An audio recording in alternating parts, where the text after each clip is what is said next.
আমরা এখন এই কৃষকেরা নিরুপায়। আমরা চাই যেখানে খাল আছে ওইখানে খাল হোক, আমরা একটা সুষ্ঠু সমাধান চাই, কৃষক বাঁচতে চাই, এটাই আমাদের প্রাণের দাবি। সরকারি বলতে যে জায়গাতে খাল আছে ওই জায়গাতে খাল যাবে, ওই জায়গায় খাল থাকে, এই খাল না হলে কৃষকের অনেক ক্ষতি হয়ে যায়।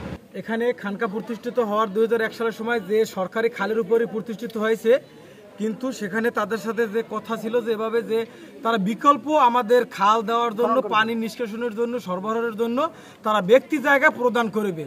কিন্তু এই বিগত 8 বছর যাবৎ এই জনগণের সাথে তারা তালবাহানা করতে আছে, জায়গা সেই খালের জায়গা তারা বুঝিয়ে দিতেছে না এবং পানি সরবরাহ হইতেছে না, যার কারণে কৃষি যে 3টি ফসল উৎপাদন হয় সেটা সম্পূর্ণভাবে বিনষ্ট হচ্ছে।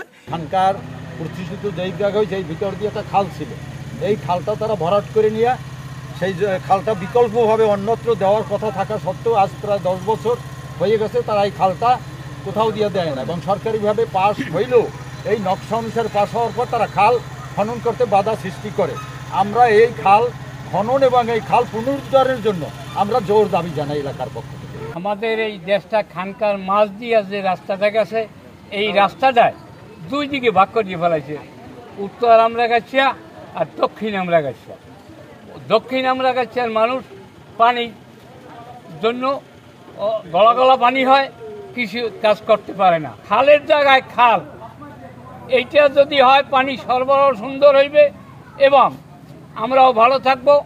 খানকা এই পানি সরানোর ব্যবস্থা করিয়ে দেবে, তারা বিকল্প ব্যবস্থা যা করুক আমরা মানব, কিন্তু পানি কোনোদিনই যেন এই খালে আটকে না থাকে।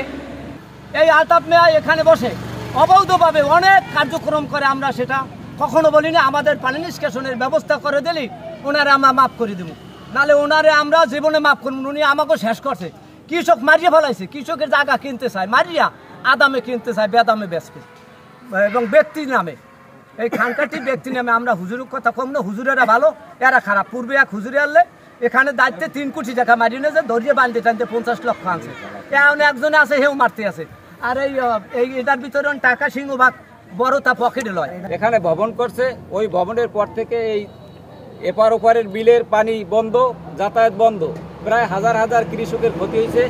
এই বছরও আমাদের এই 2 বিলের যে কৃষকের ধানের বীজ সব নষ্ট হয়ে গেছে। তখন আমরা উপজেলা নির্বাহী অফিসারের কাছে আবেদন জানাই, তিনি কৃষি অফিসারের উপরে ভার দিয়েছে, সে আসছে, আমরা ওখানে গেছি।